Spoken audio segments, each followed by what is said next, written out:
പ്രിയ സുഹൃത്തുക്കളെ, നമ്മൾ വളരെ ടഫായിട്ടുള്ളൊരു സിറ്റുവേഷനിലൂടെയാണ് നമ്മൾ കടന്നു പോയിക്കൊണ്ടിരിക്കുന്നത്. അപ്പോൾ പ്രത്യേകിച്ച് ഗൾഫിലുള്ള മലയാളികളെ സംബന്ധിച്ച് മിക്കവരുടെ ജീവിതത്തിൽ അവരുടെ ജീവിതത്തിൽ ഏറ്റവും ടഫസ്റ്റ്, കാരണം ഇതിനു മുമ്പ് കൊറോണ എല്ലാം വന്നിരുന്നെങ്കിലും അന്ന് അവരെ ഈ തരത്തിലുള്ള പ്രശ്നങ്ങളൊന്നും ഉണ്ടായിരുന്നില്ല. പക്ഷെ ഇന്ന് ഇപ്പൊ തലക്ക് മീതെലൂടെ മിസൈലുകൾ എല്ലാം കടന്നു പോകുന്ന ഈ ഒരു കാലഘട്ടത്തിൽ അവരെത്രത്തോളം ടെൻഷനിലൂടെയാണ് കടന്നു പോകുന്നത് എന്ന് എനിക്കറിയാം. നിങ്ങളെല്ലാവരെയും എൻ്റെ പ്രാർത്ഥനയിൽ ഞാൻ ഓർക്കുന്നുണ്ട്. എത്രയും വേഗത്തിൽ തന്നെ ഈ യുദ്ധമെല്ലാം അവസാനിക്കട്ടെ എന്ന് ഞാൻ സർവശക്തനായ ദൈവത്തോട് പ്രാർത്ഥിക്കുകയാണ്.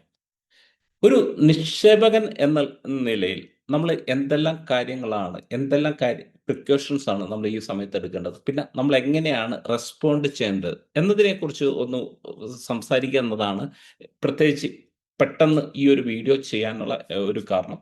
അപ്പോൾ ഇതിൽ മെയിനായിട്ട് നമ്മൾ മനസ്സിലാക്കേണ്ട ഒരു കാര്യം എന്താണെന്ന് വെച്ച് കഴിഞ്ഞാൽ, ഏറ്റവും പ്രധാനപ്പെട്ട കാര്യം, ഇപ്പം നമ്മൾ ഇതിന് മുൻപുള്ള പല വീഡിയോസിൽ പല കാര്യങ്ങളിലെല്ലാം പറഞ്ഞിട്ടുള്ള ഏറ്റവും പ്രധാനപ്പെട്ട ഒരു കാര്യമാണ് എമർജൻസി ഫണ്ട്. ഈ എമർജൻസി ഫണ്ട് നമുക്ക് കരുതേണ്ടത് ഇങ്ങനത്തെ സിറ്റുവേഷനെ നേരിടുന്നതിന് വേണ്ടിയാണ്. അപ്പൊ ഞാൻ പലപ്പോഴും പല വീഡിയോയിലും നമ്മൾ പറഞ്ഞിട്ടുള്ള ഒരു കാര്യമാണ്. പക്ഷെ അത് എത്ര പേര് അവരുടെ ലൈഫിൽ അത് ഇംപ്ലിമെന്റ് ചെയ്തിട്ടുണ്ട് എന്ന് എനിക്കറിയില്ല. പക്ഷെ അത്യാവശ്യം വേണ്ട എമർജൻസി ഫണ്ടുള്ള ഒരു വ്യക്തിയെ സംബന്ധിച്ച് ഇങ്ങനത്തെ ഒരു സിറ്റുവേഷൻ അവരെ സംബന്ധിച്ച് അവരെ വലിയ രീതിയിൽ അലട്ടുകയില്ല. കാരണം ഈവൻ അവരെ ജോലി അല്ലെങ്കിൽ എന്തെങ്കിലും കാര്യങ്ങൾ നഷ്ടപ്പെട്ടാൽ പോലും മാസങ്ങളോളം അവർക്ക് പിടിച്ചു നിൽക്കാനുള്ള കപ്പാസിറ്റി അവർക്കുണ്ടാവും. അപ്പൊ അതുകൊണ്ട് തന്നെ നമ്മൾ ഏറ്റവും ആദ്യം നമ്മൾ ചെയ്യേണ്ടത്, നമുക്ക് ഏറ്റവും ചുരുങ്ങിയത് ഒരു 6 മന്തിനുള്ള ഒരു എമർജൻസി ഫണ്ട് നമുക്കുണ്ടോ എന്ന് നമ്മളൊന്ന് പരിശോധിക്കുന്നത് നല്ലതായിരിക്കും. എമർജൻസി ഫണ്ട് ഇല്ലെങ്കിൽ നമ്മൾ എത്രയും വേഗത്തിൽ ഇനി പെട്ടെന്ന് നമ്മളെ ചെലവുകളെല്ലാം ഒന്ന് കൺട്രോൾ ചെയ്തിട്ട് ആ ഒരു എമർജൻസി ഫണ്ടിന് വേണ്ട തുക, അതായത് നമ്മൾ മന്ത്ലി എക്സ്പെൻസ് ഇപ്പൊ സപ്പോസ് 1,00,000 രൂപയാണെങ്കിൽ അതിന്റെ ഒരു 6 മടങ്ങ്, ഒരു 6,00,000 രൂപയെങ്കിലും ഒരു എമർജൻസി ഫണ്ട് കീപ്പ് ചെയ്യാൻ പ്രത്യേകം ശ്രദ്ധിക്കാം.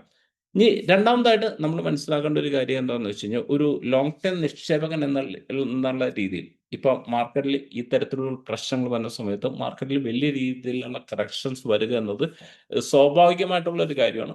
പക്ഷേ ഇന്ത്യൻ മാർക്കറ്റിനെ സംബന്ധിച്ച് ശരിക്കും ഇങ്ങനത്തെ ഒരു ന്യൂസ് വന്നു കഴിഞ്ഞാൽ ഇറങ്ങേണ്ട രീതിയിൽ മാർക്കറ്റ് ഇറങ്ങിയില്ല. അതിന് ഏറ്റവും പ്രധാനപ്പെട്ട ഒരു കാര്യം, ഇപ്പൊ കഴിഞ്ഞ ഏകദേശം ഒരു 1.5 വർഷത്തിലധികമായി ഇന്ത്യയിൽ ഒരു കറക്ഷൻ മോഡിലാണ്. കാരണം അപ്പോൾ 1.5 വർഷമായിട്ട് ഇപ്പൊ മാർക്കറ്റ് ഡൗൺ ആണ്. 86,000 സെൻസെക്സ് ഉണ്ടായിരുന്നത് ഇപ്പൊ നിലവിൽ 79,000 ആ ഒരു ലെവലിലേക്ക് എത്തി. അതായത് അത്യാവശ്യം നല്ലൊരു കറക്ഷനിലാണ് ഇപ്പൊ നിലവിൽ കിടക്കുന്നത്. അപ്പൊ അതുകൊണ്ട് തന്നെ സാധാരണ ഇങ്ങനത്തെ ഒരു ന്യൂസ് ഒക്കെ വന്നു കഴിഞ്ഞാൽ 5% അതായത് സർക്യൂട്ട് ബ്രേക്ക് ചെയ്യുന്ന രീതിയിൽ കറക്ഷൻസ് വരാൻ ചാൻസ് ഉണ്ട്. പക്ഷേ ഇന്ത്യയിൽ അത്രയ്ക്കും വലിയ രീതിയിൽ ഇടിവ് വരാത്തതിന് പ്രധാനപ്പെട്ട ഒരു കാര്യം ഈ ഒരു കാര്യം തന്നെയാണ്. അപ്പൊ ഇന്ത്യയെ സംബന്ധിച്ച് ഏറ്റവും വലിയൊരു കൺസേൺ ക്രൂഡ് ഓയിലാണ്.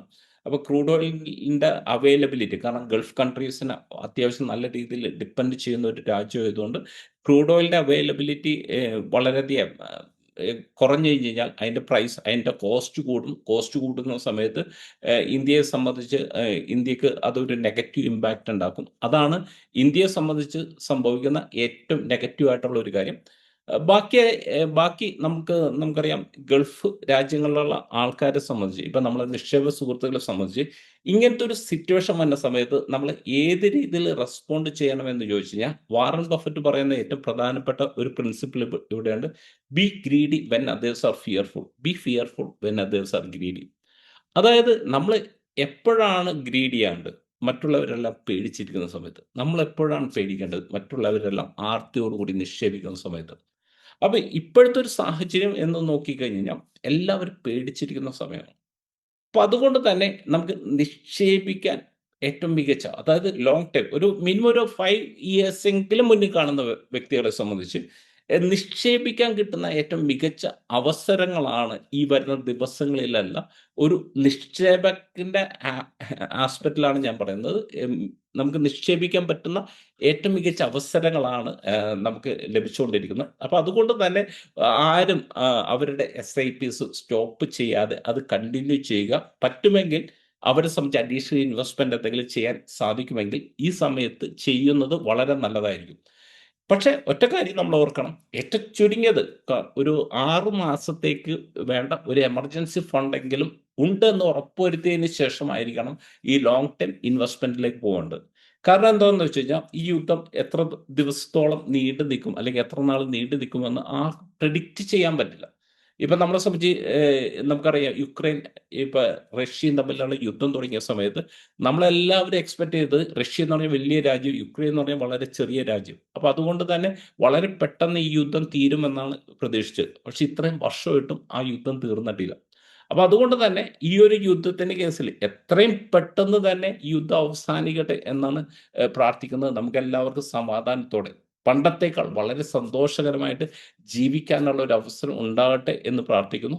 എന്നാൽ എന്തെങ്കിലും കാരണവശാൽ യുദ്ധം നീണ്ടു നിന്നാൽ, ഇപ്പം നമ്മളെ സംബന്ധിച്ച് നമ്മളെ വരുമാനത്തെ, നമ്മുടെ ബിസിനസ്സിനെ, നമ്മുടെ ജോലിയെല്ലാം അത് നെഗറ്റീവായിട്ട് എഫക്റ്റ് ചെയ്യാനുള്ള സാധ്യത വളരെ കൂടുതലുണ്ട്.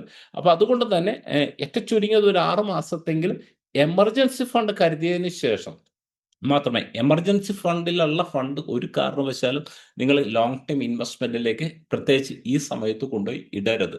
അത് പ്രത്യേകം ശ്രദ്ധിക്കുക. ഇനി അടുത്തായിട്ട് ഞാൻ നിങ്ങളായിട്ട് ഷെയർ ചെയ്യാൻ ഉദ്ദേശിക്കുന്ന ഒരു കാര്യം എന്താണെന്ന് വെച്ച് കഴിഞ്ഞാൽ, ഇതിന് മുൻപ് ഇപ്പം നമ്മൾ നോക്കിക്കഴിഞ്ഞാൽ BSE സെൻസെക്സിന് 1979 മുതലുള്ള ഒരു ചരിത്രമുണ്ട്.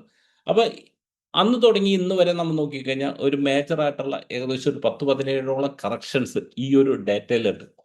അപ്പോൾ ആ സമയത്ത് എന്താണ് മാർക്കറ്റിൽ സംഭവിച്ചത് എന്ന് നമ്മൾ മനസ്സിലാക്കി കഴിഞ്ഞ് കഴിഞ്ഞാൽ, ഇപ്പോഴുള്ള പ്രശ്നം ഇന്നല്ലെങ്കിൽ നാളെ അത് മാറും എന്നത് 100% ഉറപ്പായിട്ടുള്ള ഒരു കാര്യമാണ്. അപ്പോൾ നമുക്ക് ഇപ്പം മാർക്കറ്റ് ഇങ്ങനത്തെ ഒരു സിറ്റുവേഷനിലൂടെ കടന്നു പോകുന്ന സമയത്ത് ഒരു ലോങ് ടൈം നിക്ഷേപകന് കിട്ടുന്ന ഒരു ഓപ്പർച്യൂണിറ്റി ശരിയായ രീതിയിൽ വിനിയോഗിക്കാൻ സാധിക്കുന്നവരെ സംബന്ധിച്ച് വളരെ പെട്ടെന്ന് തന്നെ അത്യാവശ്യം നല്ല രീതിയിൽ റിട്ടേൺസ് ജനറേറ്റ് ചെയ്യാനുള്ള സാധ്യത വളരെ കൂടുതലാണ്. അപ്പം ഇവിടെ നമ്മൾ നോക്കിക്കഴിഞ്ഞാൽ 1979 മുതൽ 2024 വരെ, അതായത് ഇപ്പം ഈ റീസെന്റ് ടൈമിലുള്ള കറക്ഷൻ തുടങ്ങുന്നതിന് തൊട്ട് മുമ്പ് വരെയുള്ള ഹിസ്റ്ററിയാണ് ഇവിടെ കൊടുത്തിരിക്കുന്നത്.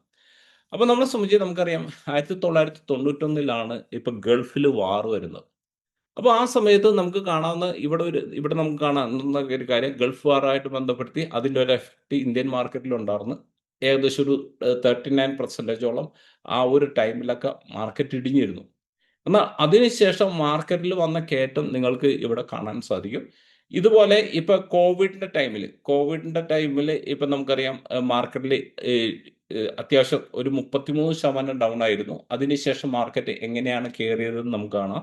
ഇപ്പൊ ഗ്ലോബൽ ഫിനാൻഷ്യൽ ക്രൈസിസ്, ഇപ്പൊ 2008 ഗ്ലോബൽ ഫിനാൻഷ്യൽ ക്രൈസിസിൽ വന്ന സമയത്ത് മാർക്കറ്റ് 61%, അതായത് ഹിസ്റ്ററിയിലെ ഏറ്റവും വലിയ ഇടിവ് വന്നത് ആ ഒരു ടൈമിലാണ്. 61%ഓളം ഇടിഞ്ഞിരുന്നു. അതിനുശേഷം മാർക്കറ്റ് ഏകദേശം ഒരു 157%ഓളം തിരിച്ചു കയറിയിരുന്നു. അപ്പം നമ്മളെ സംബന്ധിച്ച് ഇന്ന് മാർക്കറ്റിൽ എത്ര വലിയ കറക്ഷൻ വന്നാലും, ഇപ്പൊ ആകെ ഒരു 10-15% മാർക്കറ്റിൽ ഇടിവ് വന്നതാണ്. പക്ഷെ 61% വരെ മാർക്കറ്റ് ഇടിഞ്ഞ അവസ്ഥ ഇന്ത്യൻ മാർക്കറ്റിൽ ഉണ്ടായിരുന്നു. എന്നാൽ ആ ഒരു സിറ്റുവേഷനെല്ലാം കഴിഞ്ഞു കഴിയുമ്പോഴേക്കും മാർക്കറ്റിൽ വീണ്ടും ഒരു കയറ്റമുണ്ട് എന്നത് റിയാലിറ്റിയാണ്. അതായത് ഇന്നിപ്പോ മാർക്കറ്റിൽ എത്ര വലിയ കറക്ഷൻ വന്നു കഴിഞ്ഞാലും, എത്ര നാൾ നീണ്ടു നിന്ന് കഴിഞ്ഞാലും, വൺസ് അതത് സെറ്റിൽഡ് ആയി കഴിഞ്ഞ് കഴിഞ്ഞാൽ മാർക്കറ്റ് തിരിച്ച് കയറും എന്നത് നമുക്ക് കാണാവുന്ന ഒരു കാര്യം തന്നെയാണ്. അപ്പോൾ അതുകൊണ്ട് തന്നെ ഒരു ലോങ് ടൈം നിക്ഷേപകരെ സംബന്ധിച്ച് അവർക്ക് ഇപ്പോൾ കിട്ടുന്നത് ഏറ്റവും മികച്ച ഓപ്പർച്യൂണിറ്റീസ് ആണ്. അപ്പോൾ അതുകൊണ്ട് തന്നെ ഇപ്പൊ ഇവിടെ നമുക്ക് കാണാവുന്ന ഒരു കാര്യം എന്താണെന്ന് വെച്ച് കഴിഞ്ഞാൽ, ഇവിടെ ഒരു കാര്യമുണ്ട്. ഇപ്പൊ സാധാരണ രീതിയിൽ മാർക്കറ്റിൽ ഒരു കറക്ഷന്റെ ഒരു ആവറേജ് മന്ത് നോക്കിക്കഴിഞ്ഞ് കഴിഞ്ഞാൽ, ഈ 17 കറക്ഷന്റെ ആവറേജ് നോക്കിക്കഴിഞ്ഞാൽ 10 മാസമാണ്. അതേസമയം അതിനുശേഷം വരുന്ന ഒരു റാലിയുടെ ആവറേജ് നോക്കിക്കഴിഞ്ഞാൽ 22 മാസമാണ്. പക്ഷെ ഇപ്പം നിലവിൽ നമ്മൾ നോക്കിക്കഴിഞ്ഞ് കഴിഞ്ഞാൽ 1.5 വർഷത്തോളമായി ഇന്ത്യൻ മാർക്കറ്റ് ഒരു കറക്ഷൻ മോഡിൽ വന്നിട്ട് ഇപ്പോഴും ആ ഒരു ലെവലിൽ തിരിച്ചു കയറാൻ പറ്റിയിട്ടില്ല. അപ്പൊ ഈ യുദ്ധമെല്ലാം ഒന്ന് സെറ്റിൽഡ് ആയി കഴിഞ്ഞ് കഴിഞ്ഞാൽ മാർക്കറ്റ്, കാരണം ഇന്ത്യൻ മാർക്കറ്റ് അത്യാവശ്യം വളരെ സ്ട്രോങ് ആയിട്ടുള്ള ഒരു അവസ്ഥയിലാണ്. കാരണം ഇപ്പൊ ഈ ഇടയ്ക്ക് തന്നെ ഇന്ത്യയുടെ GDP ഇപ്പൊ ഒരു 0.2% കൂടി എക്സ്ട്രാ ഗ്രോ ചെയ്യുമെന്നുള്ള രീതിയിലാണ് ഇപ്പൊ പുതിയ സർവേ റിപ്പോർട്ടെല്ലാം വന്നിരിക്കുന്നത്. അപ്പൊ അതുകൊണ്ട് തന്നെ ഇങ്ങനത്തെ ഒരു സിറ്റുവേഷൻ വരുന്ന സമയത്ത് നിങ്ങൾ ഒരു കാരണവശാലും പാനിക് ആകരുത്. പാനിക്കായി ഡിസിഷൻ എടുത്തു കഴിഞ്ഞ് കഴിഞ്ഞാൽ വേറെ ആർക്കുമല്ല നഷ്ടം, ഇപ്പം നിങ്ങൾക്ക് ഓരോരുത്തർക്കും തന്നെയാണ്. അപ്പോൾ അതുകൊണ്ട് തന്നെ ഇങ്ങനത്തെ ഒരു സിറ്റുവേഷൻ ഉണ്ടാവും. നമ്മളൊരു ലോങ് ടൈം ഗോൾ വെച്ച് പോകുന്ന സമയത്ത്, അതായത് ഇപ്പം നമ്മളിപ്പോൾ ഒരു എക്സാമ്പിൾ പറഞ്ഞു കഴിഞ്ഞാൽ, ഇപ്പം താങ്കൾക്ക് ഇപ്പോൾ കൊച്ചിയിൽ നിന്ന് ട്രിവാൻഡ്രം പോകണം. ട്രിവാൻഡ്രം പോകുന്ന സമയത്ത് ഇപ്പം നമ്മളെ സംബന്ധിച്ച് ഞാൻ കാറിൽ കയറിയിരുന്ന് സ്റ്റിയറിംഗ് കയറി പിടിച്ചിട്ട് ആക്സിലറേറ്റർ ഇങ്ങനെ ചവിട്ടി പിടിക്കും. എനിക്ക് ട്രിവാൻഡ്രം എത്തണം എന്ന് പറഞ്ഞു കഴിഞ്ഞാൽ എത്തില്ല. ചില സമയത്ത് ബ്രേക്ക് പിടിക്കേണ്ടി വരും, ചില സമയത്ത് സ്പീഡ് കുറയ്ക്കേണ്ടി വരും, ചില സമയത്ത് സ്പീഡ് കൂട്ടേണ്ടി വരും. കയറ്റം ഉണ്ടാവും, കുണ്ടും കുഴി ഉണ്ടാവും, റെഡ് ലൈറ്റ് ഉണ്ടാവും. അപ്പൊ അങ്ങനെ പോകുന്ന സമയത്ത് ഇടക്ക് വന്ന് ഒരു ഹർത്താലിന്റെ ഇടയിൽ പെട്ട്. അതാണ് ഇപ്പം നിലവിൽ സംഭവിച്ചത്. ഒരു ഇൻവെസ്റ്ററിനെ സംബന്ധിച്ച് ഇങ്ങനെ കുറെ കുണ്ടും കുഴി, ചെറിയ കുണ്ടും കുഴിയൊക്കെ പോയിക്കൊണ്ടിരിക്കുന്ന സമയത്ത് ഒരു സ്ട്രൈക്കിന്റെ ഇടയിൽ പെട്ട ഒരവസ്ഥയിലാണ് ഇപ്പം നിലവിലത്തെ ഒരു നിക്ഷേപകൻ ഇരിക്കുന്നത്. അപ്പൊ അതുകൊണ്ട് തന്നെ ഈ സ്ട്രൈക്ക് ചെയ്യുന്ന ആൾക്കാർ അവര് നമ്മൾ അവിടെ പോയി റിയാക്ട് ചെയ്യാനൊന്നും ഇരിക്കേണ്ട. അവരങ്ങോട്ട് പോയിക്കോളും. നമ്മൾ സേഫ് ആയിട്ടുള്ള ഒരു സ്ഥലത്ത് നമ്മൾ ഒന്ന് മാറി നിന്ന് കൊടുത്താൽ മതി. അപ്പൊ ആ ഒരു രീതിയിൽ നമ്മൾ ഇതിനെ കണ്ടു കഴിഞ്ഞു കഴിഞ്ഞാൽ നമുക്ക് ഈ പറഞ്ഞ പ്രശ്നങ്ങൾ, ഈ പറഞ്ഞ സംഭവങ്ങളെല്ലാം നമുക്കൊരു ഓപ്പർച്യൂണിറ്റി ആക്കി നമുക്ക് മാറ്റാൻ സാധിക്കും. അപ്പൊ അതുകൊണ്ട് തന്നെ ഇതുമായിട്ട് ബന്ധപ്പെടുത്തി ചിലപ്പോൾ നിങ്ങളുടെ മനസ്സിൽ ഇപ്പൊ ഡയറക്റ്റ് ഇപ്പൊ എന്നോട് ചോദിക്കണമെന്നുള്ള പല ക്വസ്റ്റ്യൻസും പല കാര്യങ്ങളും ഉണ്ടാവുമായിരിക്കും. അപ്പൊ നാളെ നമ്മൾ ഇൻവെസ്റ്റേഴ്സിന് വേണ്ടി നമ്മൾ സ്പെഷ്യൽ ആയിട്ടുള്ള ഒരു Q&A സെഷൻ, അതായത് ഇതുമായിട്ട് ബന്ധപ്പെടുത്തിയുള്ള നിങ്ങളുടെ കൺസേൺസ് ചോദിച്ചു കഴിഞ്ഞാൽ അതിന് ആൻസർ പറയുന്നതിന് വേണ്ടി നമ്മളൊരു ലൈവായിട്ടുള്ള ഒരു സൂമിൽ നമ്മളൊരു പ്രോഗ്രാം നമ്മൾ ചെയ്യുന്നുണ്ട്. അപ്പം നിങ്ങൾ നിക്ഷേപകരായിട്ടുള്ള എല്ലാവരും അവർ ആർഎംസ് ആയിട്ട് കോൺടാക്ട് ചെയ്ത് കഴിഞ്ഞാൽ അവർ അതിൻ്റെ ലിങ്ക് അയച്ചു തരും. ഇനി ഇപ്പോൾ നിലവിൽ ഞങ്ങൾ നിക്ഷേപകരല്ല, നിങ്ങൾക്ക് ആ ഒരു പ്രോഗ്രാമിൽ പങ്കെടുക്കണമെന്ന് ആഗ്രഹമുണ്ടെങ്കിൽ ഇപ്പോൾ ഈ നമ്പറിൽ 9061113300, അതായത് 9061113300 എന്ന നമ്പറിൽ നിങ്ങൾ കോൺടാക്ട് ചെയ്ത് കഴിഞ്ഞ് കഴിഞ്ഞാൽ ആ പ്രോഗ്രാമിൽ രജിസ്റ്റർ ചെയ്യുന്നതിന് വേണ്ടിയുള്ള ലിങ്ക് നിങ്ങൾക്ക് അയച്ചു തരും.